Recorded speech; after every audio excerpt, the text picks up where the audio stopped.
And it's now time to introduce our final keynote speakers, and you're in for a real treat.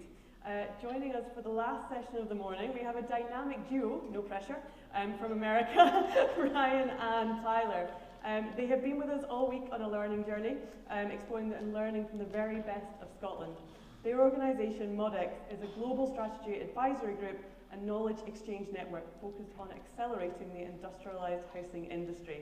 Please join me in welcoming to the stage Ryan and Tyler.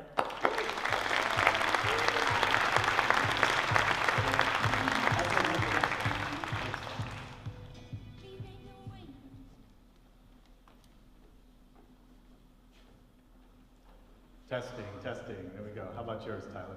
All good, all good. All right. Thank you for that introduction. We appreciate the opportunity to be here. My name's Ryan Smith, my partner Tyler Schmetterer. We're partners in MODEX, as was mentioned. We focus on scaling and accelerating industrialized housing solutions internationally. MODEX was inspired, among other things, on a mid-career PhD that I undertook at Edinburgh Napier University with advisors Dr. Robert Hairston's and Dr. Sean Smith. This presentation shares the research and the recommendations of a multi-year project that we worked on, funded by the U.S. Department of Housing and Urban Development in partnership with the National Institute of Building Sciences, our congressionally mandated group that does building science research. The project asked a fundamental question. What is the role of the federal government in accelerating and scaling industrialized housing in the U.S.? We then provided recommendations, a plan for the government that was around actions that they could take to accelerate and scale industrialized construction, with the purpose of addressing rapid housing supply to address our nascent housing crisis.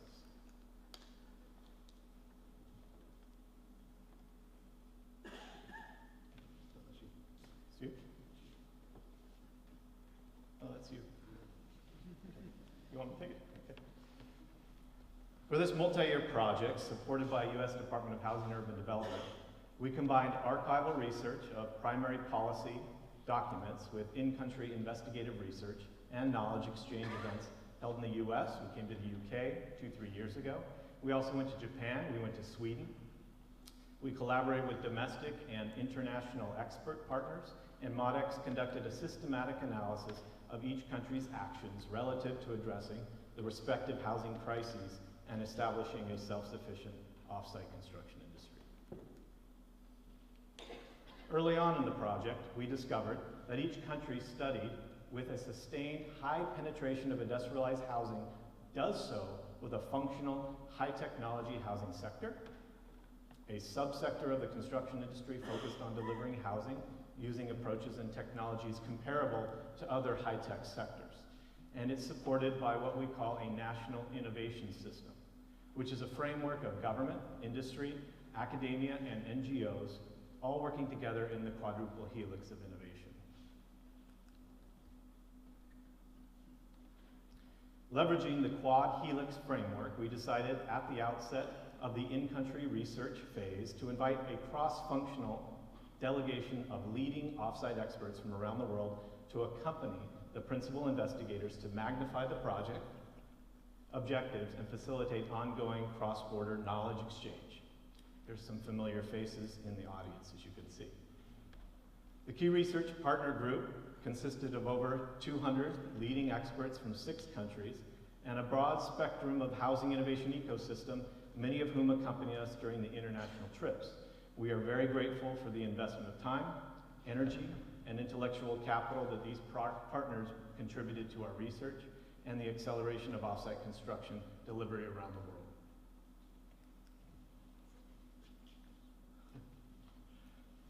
First, we'd like to deliver a brief history of industrialized construction in the United States. Ironically, the U.S. has known for quite some time what constrains scalable industrialized building. A 1968 HUD report concluded the core barrier wasn't technological, design, or cost factors. Rather, it was institutional constraints, fragmented prescriptive codes, project-by-project approvals, lowest bid procurement, uncertainty related to finance and insurance, just to name a few. But knowing isn't the same as doing. As a nation, we haven't acted at scale to align the regulatory environment, procurement, finance, and capital markets with a housing manufacturing system of delivery. The focus of our work at MODEX is to not only identify and understand these systemic challenges, but to remove them and to evolve the industry forward. More than 100 years ago, US factories and construction sites shared far more in common than they do today. Products and processes moved easily across sectors. Rail and shipyard methods showed up on job sites. Public works, procurement, and synchronized demand. This was the second industrialized revolution, really an organizational management revolution, where job sites and factories were both laboratories for continual improvement. And as a result, housing productivity grew rapidly across the nation.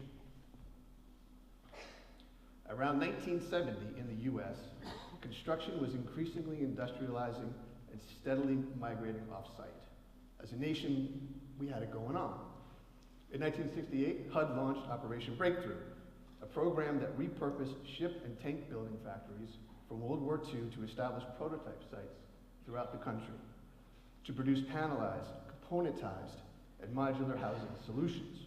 For political reasons, the program was cut short of its full potential, but did result in fostering innovative technologies, and most importantly, a regulatory framework and a national performance code and transportation standards for off-site construction known as the HUD code, which unfortunately only applies to a limited portion of the housing industry.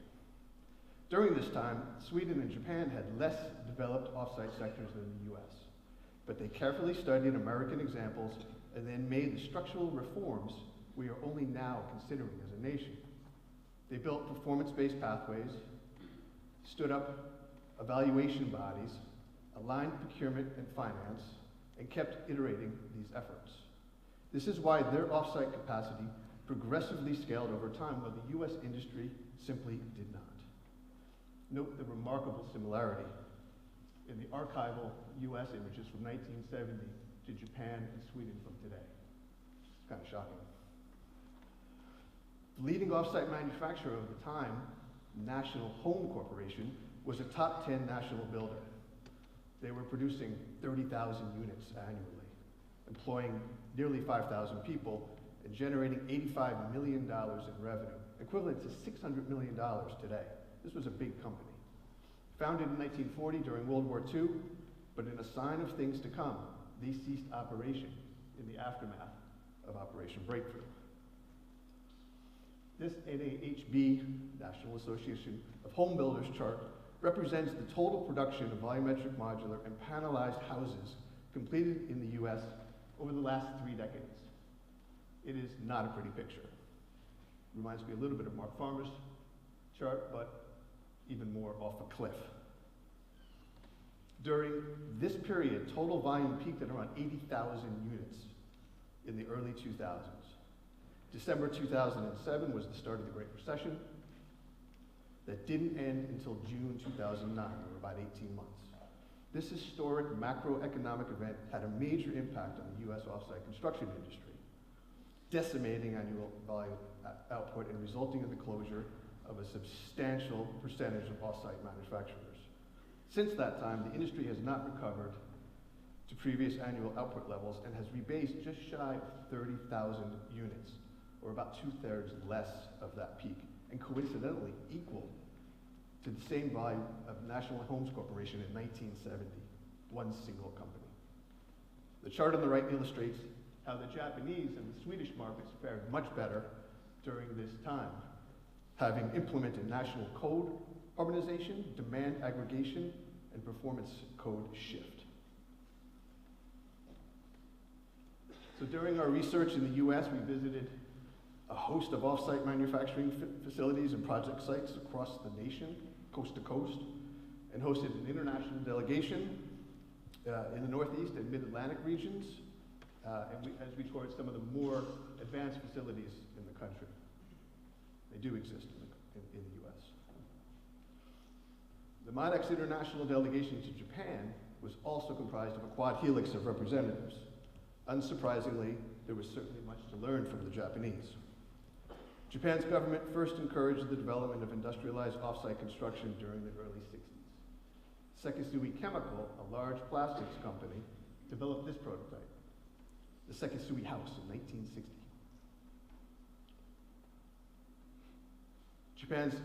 In 1973, Japan implemented a housing system certification program in a single year.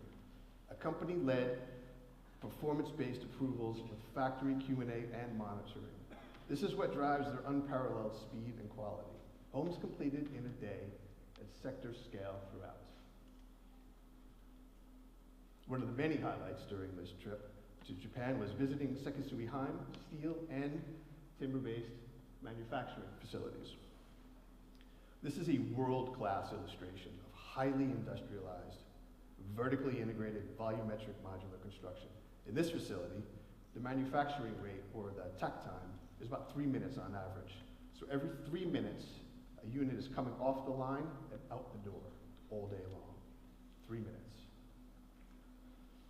This image provided a real moment of clarity for our team. As we were leaving the factory, just-in-time deliveries arrived at the end of a production shift to stage subassemblies and components for the following day's production. This is clearly indicative of a mature industry and an assembly production line, similar to an automotive line, which is intentional and by design.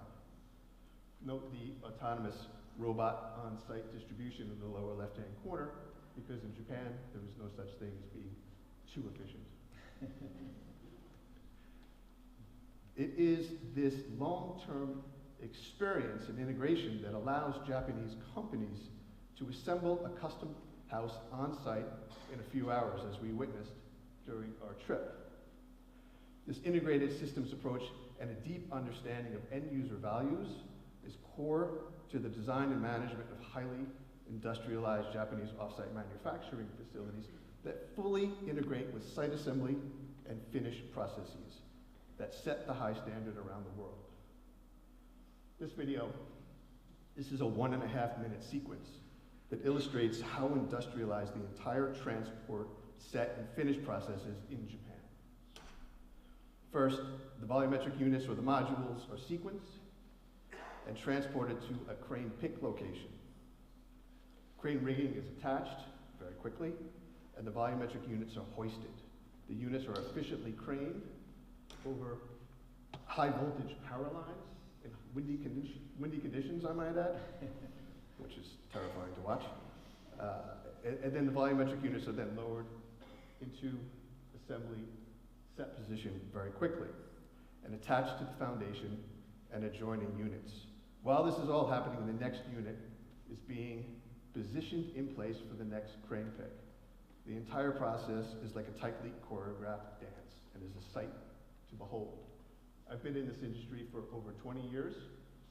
On the design, build, and develop side, I've been to hundreds of sets across the world, and I have never, ever seen anything that runs this fast and efficiently. It is truly a sight to behold. End-of-day structures on the left, completed structure in the foreground. Fully finished housing units are move-in ready in about 30 days. That's all it takes, 30 days. Equally impressive is what Japan is accomplishing with respect to circular economy and net zero energy performance innovation.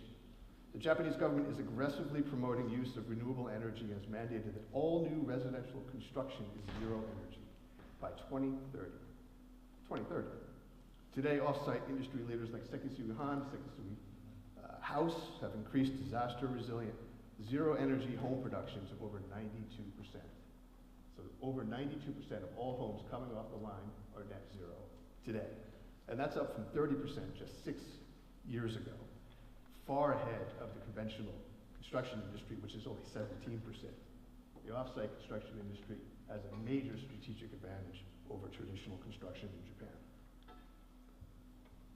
Japan is not just focused on their domestic market. Asian buyers, mostly Japanese, have acquired over 30 builder and construction services companies in the United States since 2013. with additional acquisitions likely. Today, Second Street House is one of the largest industrialized off-site construction companies in the world, and while they have been active in the US for several years, their recent $4.9 billion acquisition of Colorado-based MDC propelled them to be the 5th largest home builder in the US. Sumitomo Forestry, a 330-year-old company that has been active in the US since the early 1960s, has been quietly acquiring US single and multifamily builders for the past 20 plus years. They are now a top 10 multifamily builder in the country.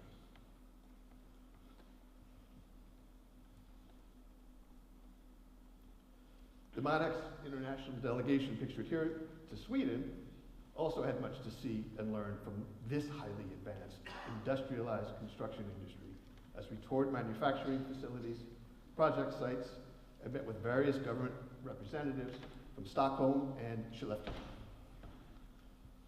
Like Japan, Sweden has a long history of industrialized off-site construction.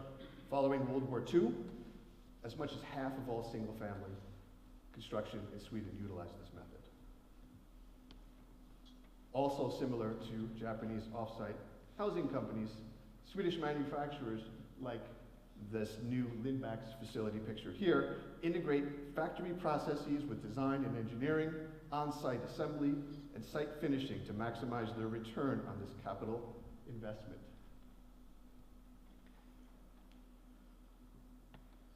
During this trip, we were fortunate to be joined by a journalist from the New York Times, the output of which was a business section cover story that was titled, "How an American Dream of Housing Became a Reality in Sweden." Let that sink in for just a minute. The American dream, now available in Sweden. The US once looked to modular construction as an efficient way to build lots of housing at scale. But Sweden picked up the idea and put it into practice. The article goes on to describe how Lindbäck's, fourth-generation Swedish company founded in 1924, visited automotive factories including Toyota and Volvo to learn and exchange ideas and best practices, and is described as how to build a house like a Volvo. This is a car with a deep history, a car brand that has a deep history in the United States. Over the last 3 decades, Sweden has expanded its focus from single family, with 90% of homes manufactured off-site and primarily wood frame, to multifamily with about 30% fabricated off-site. These are 2 illustrations, including a Lindbäck's affordable housing project on the left, delivered to a municipal housing agency. Both projects exceed the current height regulatory limitations for US light wood frame construction. Sweden's multi-decade shift to manufacturing mindset with harmonized performance-based standards was especially instructive, directly informing our research and generously supported by Boverket, the Swedish National Board of Housing, Building and Planning, several members of which are with us here today.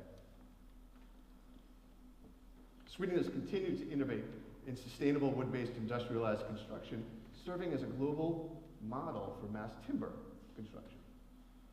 The Wood Hotel, pictured on the right here, and where we stayed during our visit, is a 20-story, locally sourced timber project supplied by Martinson and Holman, and is widely considered one of the most sustainable structures in the world. And several of our delegates got the best night's sleep of their lives in that biophilic environment.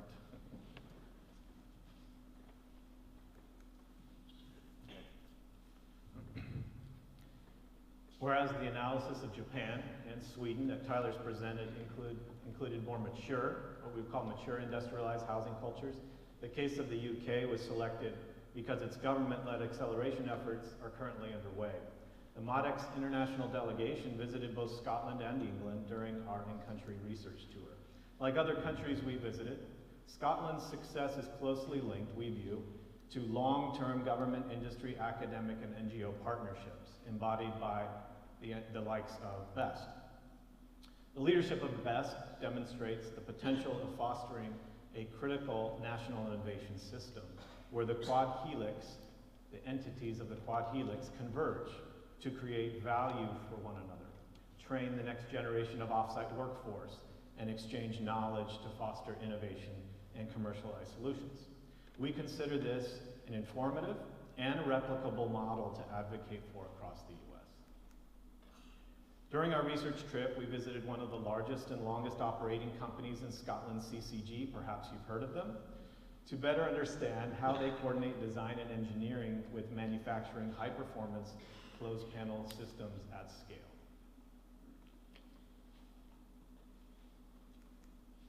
During our tour of England, coordinated by Homes England, shout out to Ed Jessup in the audience, so please hear, and his team at Homes England, allowing us to see some amazing projects. A more recent push for increased industrialization of housing has generated the impressive success of Vision Modular tied construction in this 50 and 35-story mixed market rate and affordable housing project on a difficult site in central London. Some of you probably are familiar with this or have visited this. And from our perspective, this is a prime illustration of highly industrialized, vertically integrated volumetric modular construction that heralds the advent of the modular skyscraper era. While England is in the process of refining its long-term strategy, with some well-capitalized companies facing significant challenges and some ceasing operations along the way, something we can only relate to in the United States all too well, the country as a whole is ahead of the US, we believe, in terms of having a productive national conversation about industrialized housing and developing objectives and terminologies coupled with actionable strategies and programs. As in Japan, Sweden, and the UK, Ireland has also defined a very clear set of objectives and metrics for utilizing industrialized housing delivery to address their societal goals, focused on housing, affordability, carbon, and economic development via their recent published MMC roadmap and introduction guide. Ireland's action plan is relevant for future US acceleration and scaling. We are also pleased today to be joined by Mary and Elena, representatives from Irish government. Introduce yourselves to them as you go around. Findings. The research findings proffer 6 key lessons from international contexts towards scaling and accelerating industrialized construction. Oh, where did all the flags go? I don't know where they went on the graphic. Lesson 1 is what's important is what I'm going to say. Lesson 1 is that rapid housing supply acceleration can be achieved through clear societal goals, I'll say that again, clear societal goals, and demand aggregation programs. Related, lesson 2 is that modest but consistent demand aggregation in the form of regulatory harmonization and streamlining permitting or warranting and inspections can be more cost effective compared with direct procurement by government. Investment in that ecosystem and that context and that institutional structure is much more important than any kind of money government can put into the sector. Lesson 3 indicates that even though well-planned, long-term goals supported by demand aggregation programs will struggle to generate rapid housing supply acceleration without some form of regulatory revision. Moreover, lesson 4 is that demand aggregation will not have the intended results without creating a stable, high-technology housing sector and a national innovation system in the long term. And lesson 5 claims that regulatory reform by a shift from prescriptive-based to performance-based specifications can deliver housing affordably and improve quality. And lesson 6 is that integration of team-based frameworks across the quadruple helix, like we've talked about, prove effective in leveraging existing and fostering evolving industrialized housing industries and capacity. Lessons from Japan and Sweden, just isolating those, suggest that a design and manufacturing platform-based approach has enabled that country to respond rapidly and economically to crises and societal goals such as disaster resilience, aging in place, we've talked about that, zero energy, and circularity, without the need for major ongoing government investments in industrialized housing. So that platform has provided the basis by which they've been able to flexibly address societal goals. And then we thought we would provide some more detailed or nuanced views, our views on the UK situation from the research findings that we have put in the report. England teaches us that a high-technology housing sector cannot be created overnight through government demand aggregation, whether it is direct procurement, coordinated procurement, and venture capital. We have learned that this in the US time and time again. In contrast, the Scotland case study teaches us that demand aggregation by means of initial government pipeline security for the short term can positively transform and sustain existing construction supply chains into high-tech housing sectors. Scotland, in our estimation, is an emerging national innovation system of housing, and this is being accomplished in many ways through the active willingness of stakeholders in this room and many others to exchange knowledge through formal and informal partnerships. We've also made recommendations for the government-led action to scale industrialized construction and rapidly increase housing supply in the US. We gave them 3 time scales in our report: immediate, intermediate, and long-term.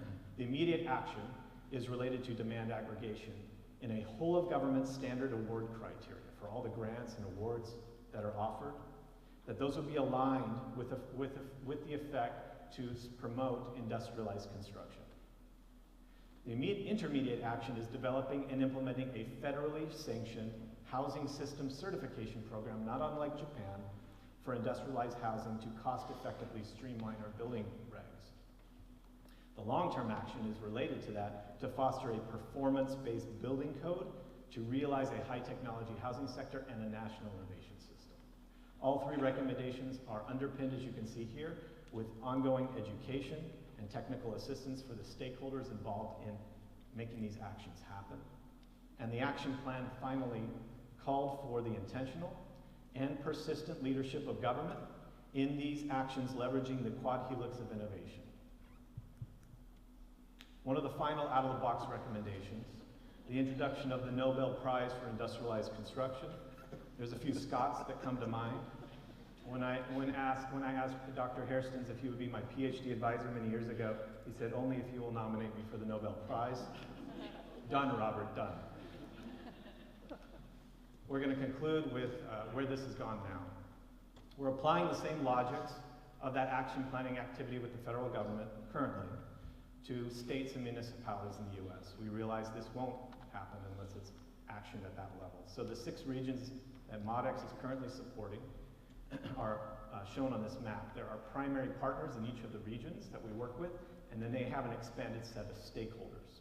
This is important because a place like Minnesota, you can see in the middle of the country, is about the size geographically and population of Scotland as a whole. So we have many regions with a lot of population. The goals are housing aims and desired results. The actions are tasks or steps to get there, and pilots are tests to carry out these actions. And just like the federal action plan, we're asking each regional partner to identify that broader quad helix. So the deliverable of this project that is forthcoming will be 6 unique regional action plans for accelerating and scaling industrialized construction in that region. MODEX will then provide a wrapper, a handbook, of how other regions in the US could duplicate this effort and go through the same process to develop their own plans. The project has caught the attention of some others along the way, and the state of Maryland and BMOD, Baltimore Modular, are here in the audience with us and have traveled with us, who are looking to do this very thing. The project's quickly resulting in some test pilots. This, for example, is just a project in Minnesota, as I mentioned, 16 scattered infill sites, missing middle, using a collaborative team approach, leveraging volumetric modular. So this is funded by the Minnesota Housing Finance Agency. They're gathering data to see if they have met their societal goals. An emerging outcome from the regional action plans and pilots is consortia. MODEX is modeling this and suggesting to the regions to model this after BEST, to create by region innovation hubs as a continuous knowledge sharing platform and training the quad helix to foster a high-tech housing sector and eventually a regional innovation system. Several of our regional partners have come with us on this trip to learn how this is being done in Scotland. In closing, MODEX is hosting additional global knowledge exchange tours this coming year. Reach out should you be interested. You can see here on the screen. We have 2 in the US, and then we're going to Sweden and Japan again.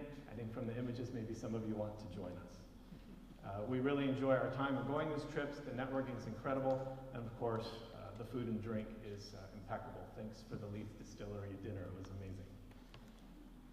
Finally, we appreciate everyone at BEST for their time in organizing this conference and inviting us and helping us to co-host and organize our knowledge journey. We want to thank Stephen Good, Daniel Miller, Hannah Lloyd, Rebecca Wilson, and Sam Hart, who's been on the bus with us the whole time, as well as many of the factory and site hosts on our exchange trip to Scotland. We give you a heartfelt thank you. Thank you.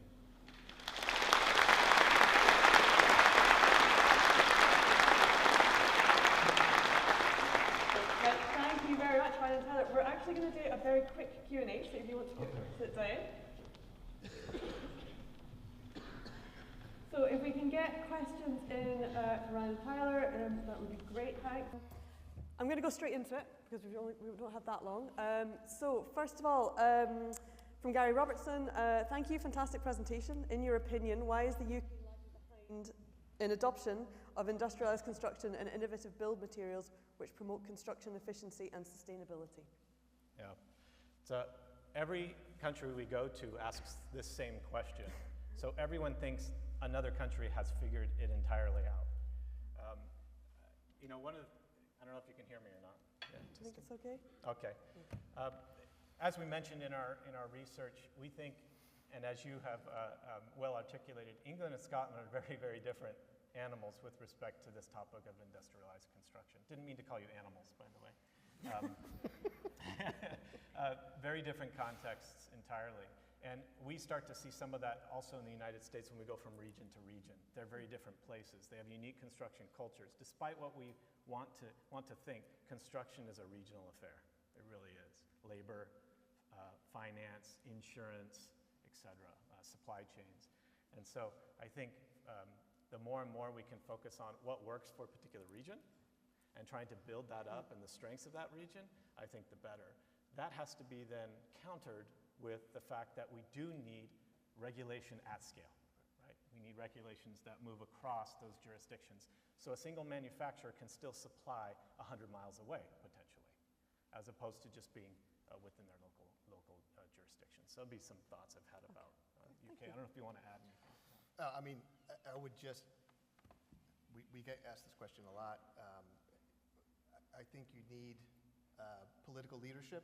I think you need steady political leadership that is sustained through changes in administration to affect any of the things that we're talking about. We recently met with the U.S. Department of Housing and Urban Development in D.C., and they said, this all sounds great. This is our third administration that we're working with. And they said, what do you need to pull this off? How can we move this forward? And our answer was simple. We need sustained political leadership, like we did in the 70s with Operation Breakthrough. It worked. The data is definitive. It's empirical, definitive data. There is no question about it. Off-site solutions, off-site housing works. Now we need the leaders of our respective nations to step up to the table and support these initiatives, and at a federal level, and at a regional level, and at a local level. It all needs to be coordinated, and it needs to remain consistent. We can't keep derailing it with a change in administration. Thank you. All right, we'll move on. Another question, Eddie Black. Do you have advice on improving the UK supply chain costs, which are currently on the wrong bell curve, using waste and composite science for a new cost-stable, digitized, continuous manufacturing process, taking this a stage further? Let me see if I can read that. Yeah, there's a lot in there, Eddie. Yeah, there's a lot. I can see it.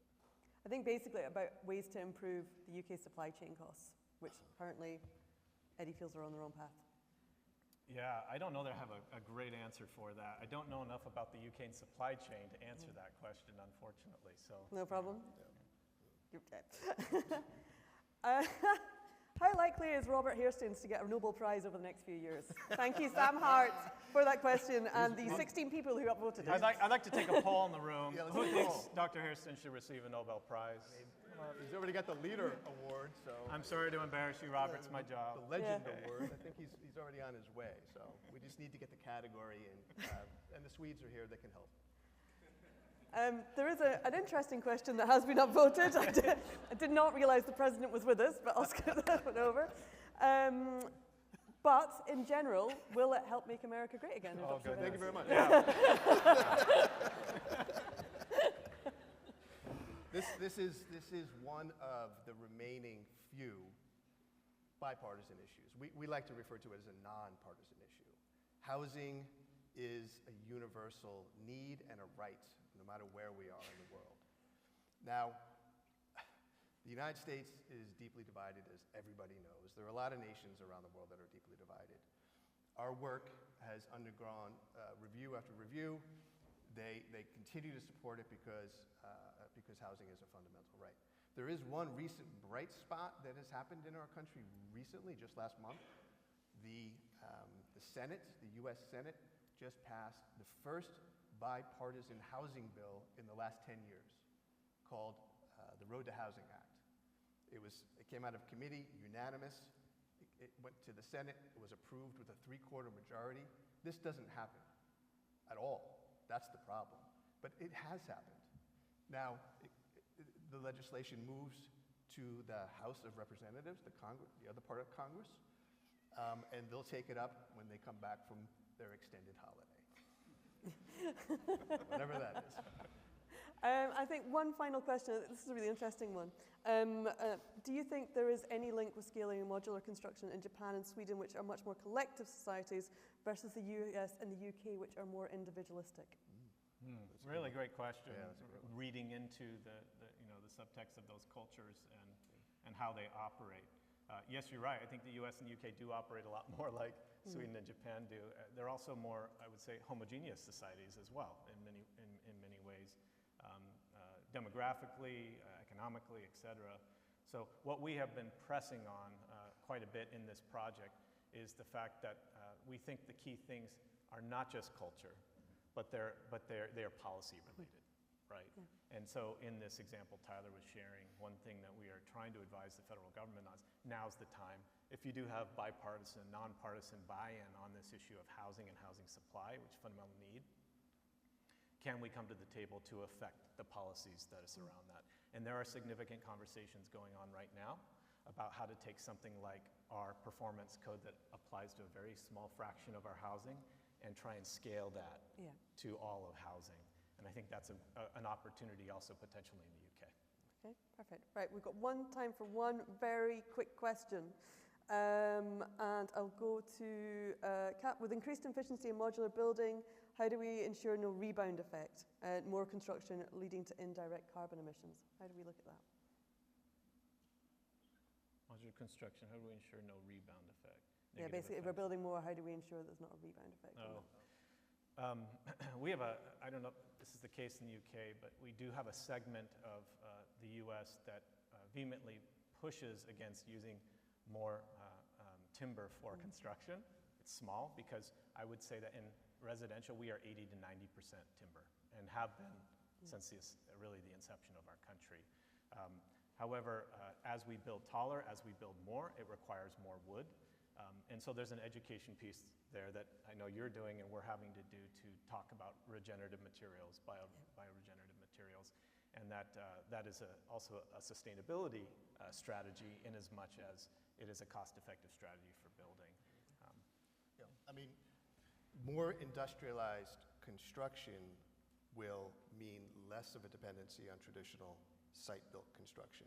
And as we've seen around the world, especially in Japan and Sweden, but really evidence is very clear that in Japan, they are able to accomplish very, very aggressive net zero, disaster resilient, aging in place goals quickly, because it's a platform-based approach and they can pivot very quickly to address big, broad societal goals.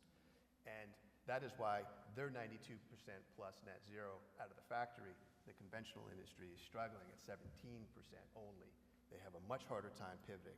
So the more industrialized construction there is, the better the world will be in terms of sustainability. Great. I think that's a great place to leave it. Ryan, Tyler, thank you so much.